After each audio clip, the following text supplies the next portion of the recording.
Hello, my name's Jane and I'm 39 years old.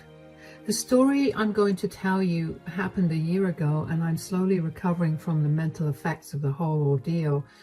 I thought I'd come on here to vent about it, so here you go. Let me start by telling you a little about myself. I got married at the age of 20. Yes, I was very young, but I had been with my late husband since we were in middle school. I just knew that he was my soulmate and that there was going to be no one else other than him.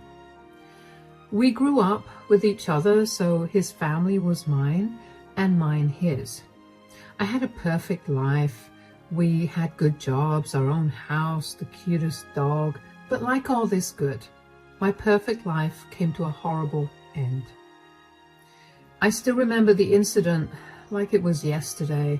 I was pacing up and down my living room because my late husband was taking too long to come back from work. Around 3 hours after he was supposed to be home, I got a call telling me that he had been in a horrible car accident. After that, things only got worse. The doctors managed to save him, but he was in a coma. We didn't know if he'd make it out, but I stayed by his side the entire time. I barely made it out of that, especially after we decided to pull the plug on him since he'd been in a coma for over a year with no signs of improvement. Needless to say, I was devastated. The first thing I did was sell the house. It was my biggest reminder of him, and I wanted none of that. I pretty much became a hermit because everyone in my life reminded me of him. It took me over a year to get back in contact with everyone, and even longer for me to start experiencing what life was like again. Eventually, the hurt decreased, and I began meeting up with my friends and family more regularly again. After the 5th anniversary of my husband's passing came, my friends began gently encouraging me to get back into dating again. I refused for a long time because I couldn't imagine myself with another man. My friends were very understanding of everything that I was going through, so they never pushed too hard. However, there was this one day when my friends decided that we should all go out to a club just to relax and have some fun. It had been over 2 weeks since we all got together, so they begged me to come with them to the club. I reluctantly agreed. When we got to the club and after I had a few drinks, I actually began to have a good time. I found myself laughing and having a great time. I was in a great mood, which is why when I was approached by an attractive man, I did not shy away from a conversation with him. He told me his name was Nathan and that he was at the club with some of his colleagues for a business dinner that was a celebration of something. We ended up spending the rest of the night talking and enjoying each other's company, and at the end of the night, we exchanged phone numbers. Nathan and I texted each other throughout the next few days and eventually decided to meet up at a small bistro for lunch to get to know each other better. I was very nervous to meet him, and I didn't know if I was interested in him or if I just liked the attention. Regardless, my friends convinced me to give him a shot. So I met him. Nathan was already sitting at a table when I got there, so we greeted each other and sat down. It was a little awkward until Nathan broke the silence by asking me why I was single. So tell me why you're still single. I mean, you're a beautiful woman. I can't seem to wrap my head around why you're still single. Oh, stop it. But my husband passed away 6 years ago, and I haven't been able to bring myself to see anyone else after that.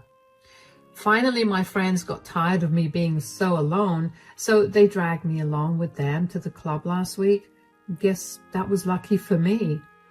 Oh, wow. I'm so sorry for your loss. If you don't mind me asking, how did your husband pass away? Well, he got into a car crash. He was in a coma for a long time, and eventually we had to pull him off the life support. That's horrible. Yeah, but I've had a lot of time to process his loss, and I'm in a much better place now. On to you now. Why are you single? You're very handsome, so I have to imagine that there's something wrong with your relationship status. There's nothing wrong about it. I was a married man too, but we ended up getting a divorce last year. Oh, if you don't mind me asking, why did you get divorced? Well, she was my high school sweetheart, and I guess we just grew into different people. It was an amicable divorce, so at least there's that much. Oh, wow. I bet it must have been heartbreaking to leave her. Not really. Like I said, we grew apart. We were looking for different things, and while I still loved her, I wasn't in love with her. We both realized that and decided the best thing to do was separate. Thank God we didn't have any kids. Really? Are you against having children? No, in fact, I really do want to have children. My ex-wife couldn't have children, which is why we didn't have any. What about you? What do you think about children? I've always wanted to have children as well. My ex-husband and I were waiting until we were in a financially stable position to have them, but, well, you know. Well, if our relationship does go well, we could probably have children in the future. I like the idea of that. But for now, why don't you tell me a little more about yourself? How about we eat and get to know each other while doing that? I'm starving. Of course. After that, let's just say that Nathan and I went on a lot more dates than I thought we would. We got to know each other and I realized I was falling in love with him. Nathan worked on the other side of the city, so he couldn't meet me so frequently, and I had no problem with that. For about 1.5 years, we barely saw each other more than twice a week. But after that, Nathan told me that he had been moved to an office that was closer to where I lived. Since we'd been together for 1.5 years, without any issues, we decided it would be best for us to move in. Along with that, we decided that it was time to introduce each other to our parents. My parents were happy that I was finally moving on, and I was just relieved they liked Nathan. As for Nathan, he only had a mother who he adored. I was very nervous to meet her, but Nathan assured me that she was nice. She invited us to dinner at her place, and she greeted us when we got there. Well, sort of. Hello, Mom. Hi, sweetie. How are you? I'm great. This is my girlfriend, Jane. Hello. It's such a pleasure to meet you. Anyway, why don't you come in, son? Why are you ignoring Jane? Do you have a problem with her? No. Why don't you two just come in? We can talk. No, you need to tell me right now if you have a problem with her. Look, I don't have a problem with her, but I just think that you can do so much better than her. Are you serious? I'm sorry, but how can you make that judgment when you don't even know me? Tell me, Jane, do you know what my son has gone through? Mom. No, I need to know. My son has gone through so much, and the last thing he needs is another relationship. I know that Nathan was married before we met, but so was I. You were? Yeah, my ex-husband passed away after a long battle with cancer, and Nathan is the first man that has made me feel good after I lost my ex. So then my son is just some rebound to you? No, God, no. I love him. I get that you're protective of him, but I don't plan to hurt him at all. Yeah, I doubt that. You've done enough. What do you mean? Mom, that's enough. Why? Am I not allowed to speak my mind in my own house? You can, but you don't have to be so rude to Jane. I'm not being rude. I'm only trying to tell her the truth. There's no truth. You're just trying to hurt her and our relationship. This is the last thing I expected from you. Nathan, calm down, darling. No, Mom, if you want to talk to me again, you better apologize to Jane right now. Fine, whatever. I'm sorry, Jane. It's okay. I don't want you to be rude or be truthful to her again. You understand me, Mom? Sure. Let's eat so I can get to know Jane a little more. The rest of dinner was awkward, to say the least. Kayla barely looked my way, and whenever she did, she looked at me with so much disgust that I wanted to shrink into a hole and never come out again. Nathan apologized to me profusely and told me that his mother was still recovering from his divorce from his ex-wife. She took it harder than him, apparently, and while I didn't completely understand it, I chalked it up to Kayla being overly possessive of Nathan. But for the next year and a half, my relationship with Kayla never got any better. She made sure to let me know that she hated me whenever we met, either with her words or her actions. I tried my best to not let her affect me, not only because I wanted to be respectful of her, but also because I knew that Nathan loved her a lot, and the last thing I wanted to do was hurt her. Anyway, Nathan and I got engaged, and after telling my parents, we decided to tell Kayla. We went over to her house to tell her the good news. I didn't think she'd take it well, and I was right. "We wanted to tell you something important, Mom." "Yes, what is it?" "We're getting married." "No, you're not." "Excuse me?" "You heard what I said." Why are you saying no?" "Because I think that Nathan can do so much better than you." "Are you serious? This again?" "Yes, and also because I have evidence of why you should not marry her." "What are you even talking about?" "Last week, I was out with some of my friends and I happened to spot Jane on a date with another man." "What?" "I never went on a date with anyone, I swear." "Don't even try to lie. You're only sticking with Nathan because you want his money." "I don't care about his money. I would never cheat on him. I love him and I hate cheaters with a passion. That could never be me." "Mom, do you have any proof of Kayla with another man?"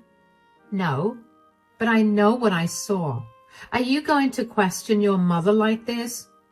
"You've always disliked Jane, so I need to know that what you're saying is true and not out of hatred for her." "Do you want me to call my friends so they can tell you what we saw?" "Hold on.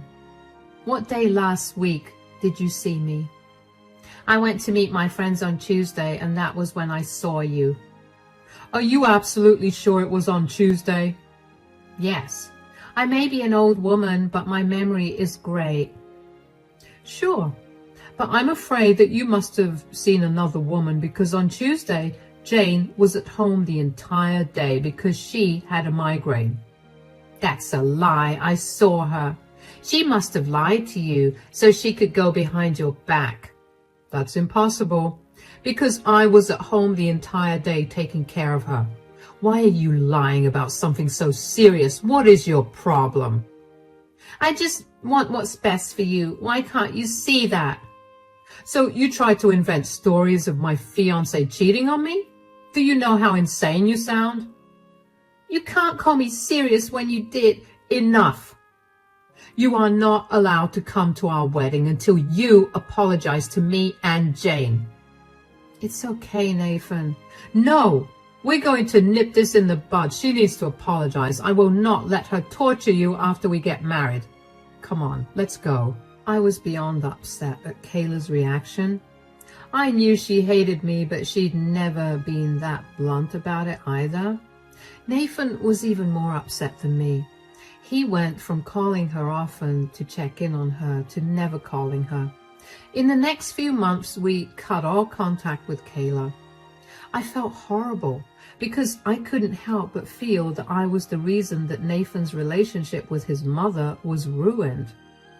To stop myself from spiraling, I focused all my energy on planning our wedding. After 6 months of wedding preparations, I emailed the invitations to all of Nathan's and my family and friends.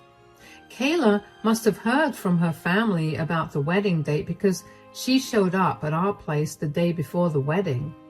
Nathan was out of the house and it was only me. When I opened the door and saw her, I was surprised at first, and when she just awkwardly stood at the door without saying anything, I let her in. Finally, after another minute of silence, Kayla spoke up. You cannot marry Nathan. Excuse me? You heard what I said. Why should I not marry Nathan? Because I said so. Okay, look, I've been nice to you even though you've done nothing but make my life miserable.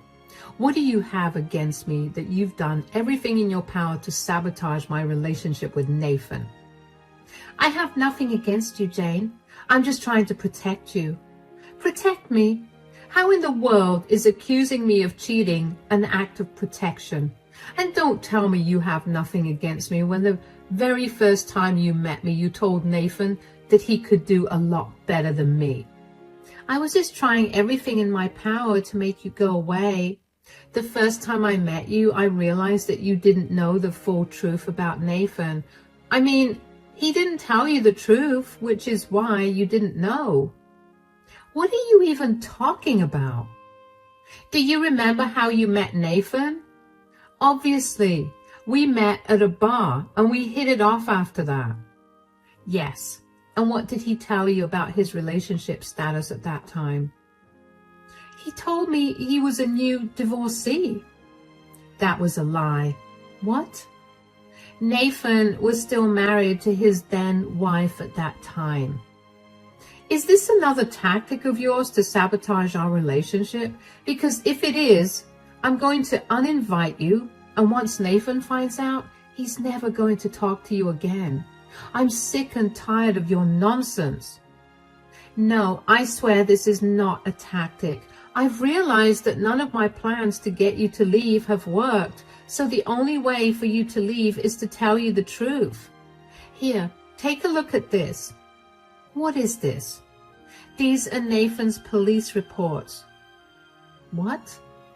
Yeah, his ex-wife found out about his affair with you, and things got really heated between them when she confronted him about it.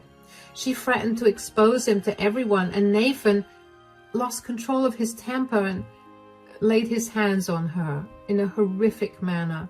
If I'm being truthful, she was hospitalized for a week because he broke her collarbone and practically tore her hair out.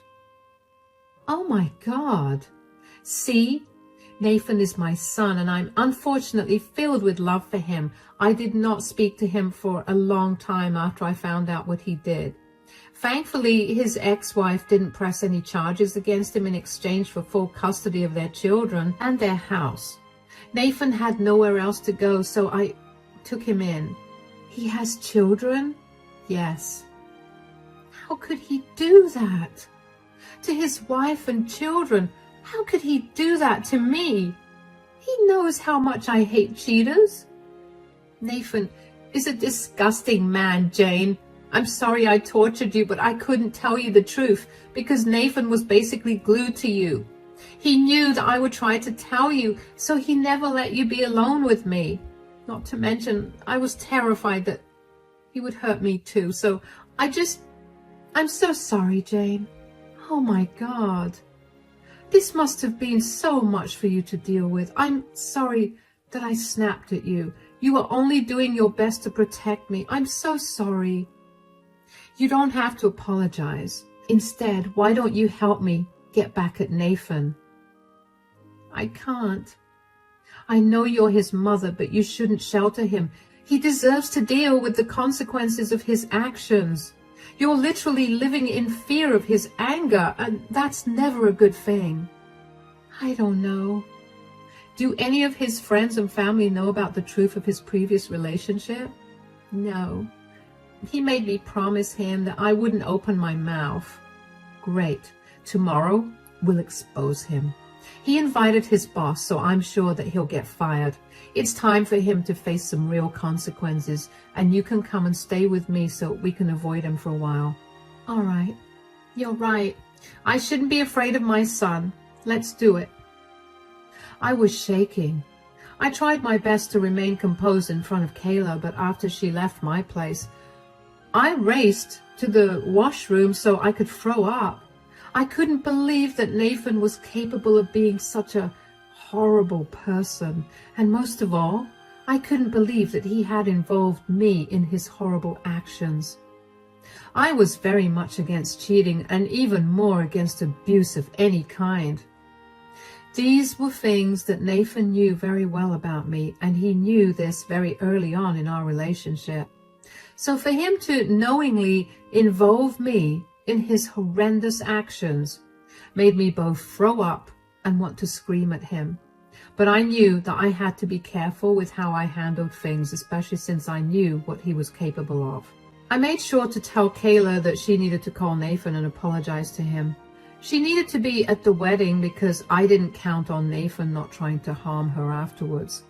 I told her to pack all her necessities up and keep them in her car before she got to the wedding. I needed to make sure she was by my side the entire time. Then I told Kayla to tell Nathan that she wanted to apologize to me. I was sure that Nathan would want that to happen only with him present there. I didn't want to give him any reason to think that I knew the truth. Things panned out just like how I had predicted after Kayla apologized. Nathan forgave Kayla, and so did I for his mistake. I truly don't know how I got through the rest of that night, but I do remember being truly afraid that Nathan somehow found out that I knew the truth. When I wasn't afraid, I was seething with anger against him. I cannot even begin to describe to you how happy I was when it finally turned to morning. Nathan and I made our way to the venue where our wedding and reception was supposed to be held. We thankfully parted ways to get ready, and Kayla greeted me discreetly. She handed me a USB with all the proof of Nathan's actions against his ex-wife. I handed it to my maid of honor and told her to hand it over to whoever was manning the projection so they could play it as soon as I reached the altar. Eventually, it came time to walk down the aisle, and my stomach was in knots. The only comfort I had was that I was surrounded by family, so Nathan could not hurt either me or Kayla. When I reached the altar, the proof of Nathan's crime was projected onto the huge screens beside us.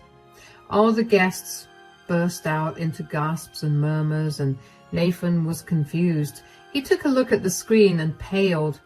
Before he could say anything, I began to tell the truth of his past to all our guests. I did not spare any details. It turned out Kayla was right about how much her family didn't know. Nathan really threatened her to keep everything under wraps, and she had no choice. With every word that came out of my mouth, I got more confident.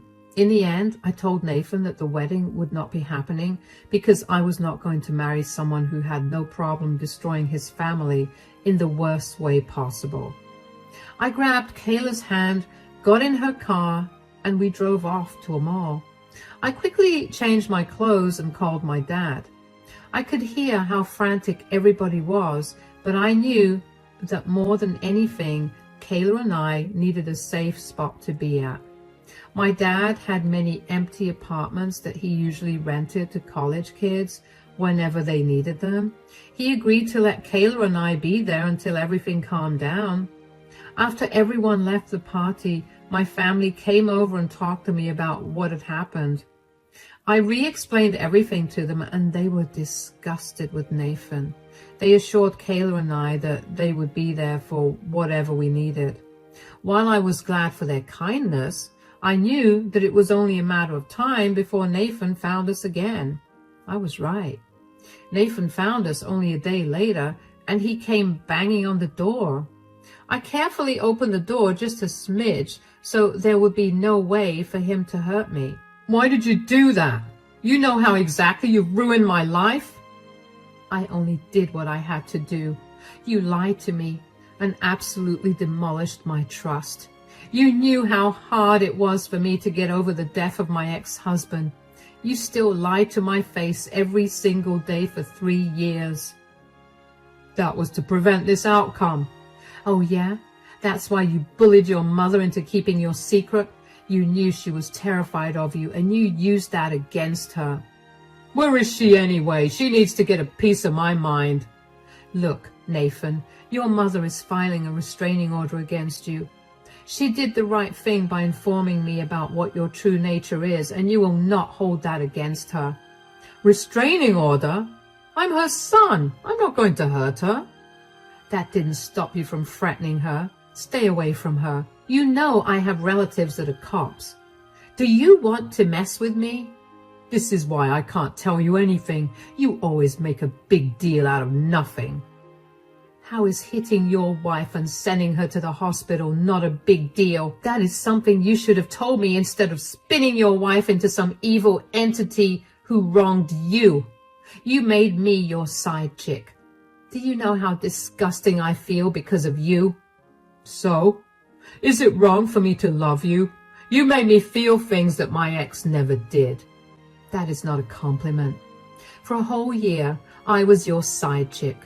You ruined your family, your wife, and your children using me. And you lied to me about everything. Do you not realize how insane you were for doing that? Our entire relationship was a lie. I only got lucky that your mom has a conscience. My mom is a snitch. She doesn't understand anything that I've been going through. I was a changed man because of you. Don't give me any of that. This relationship was doomed from the start. I don't want anything to do with you. Leave before I call the police. Oh no, I'm not leaving until you get me my job and reputation back. You have to tell everyone that you made everything up because you got cold feet and needed an excuse to not get married. Why in the world would I do that? I don't like to lie about huge things like that, unlike you. You have 2 minutes to leave before I call the cops. Bye, Nathan. I shut the door in Nathan's face and walked away from the door. I was terrified that he would try to lay his hands on me, or at the very least, break the door down. Thankfully, he didn't do either of those things. He left after that because I'm guessing he was scared that I would have called the police on him. After that, though, I made sure that I sheltered Kayla as much as I could, at least until her restraining order was in place. Both of us stayed at my dad's empty apartment that he had lent us for this very reason.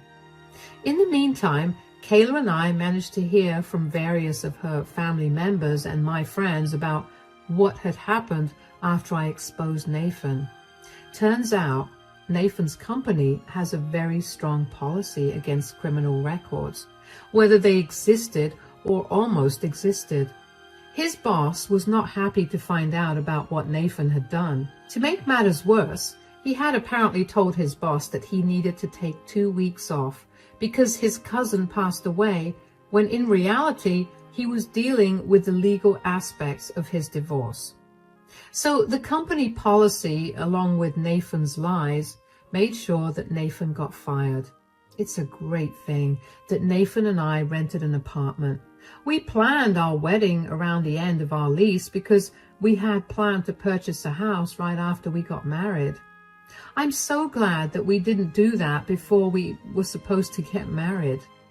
Anyway, I had my brother and my dad accompany me while I went back to my shared apartment with Nathan to collect all my things. Nathan tried his best to get me to change his mind.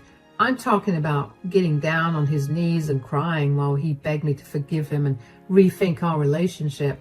I was honestly disgusted beyond belief when I looked at him. I could not stop thinking about how he made me a part of his plan to ruin his family. I could not stop thinking about how I was a part of the reason that he hit another woman. It took everything in me to not throw everything in the house at him, but I knew that I had to be better than him. I did not give him the satisfaction of knowing that he affected me. I walked out of the apartment after barely looking his way. I heard that Nathan practically drank all his savings away. Even though we still had around 2.5 months on the lease of our shared apartment, he got kicked out after he failed to pay the rent after 1.5 months. He's been couch surfing at his friend's place. Well, whatever friends he's got left. He's been struggling to find a job, and last I heard, he's planning on moving to another state where nobody knows him so he can start afresh.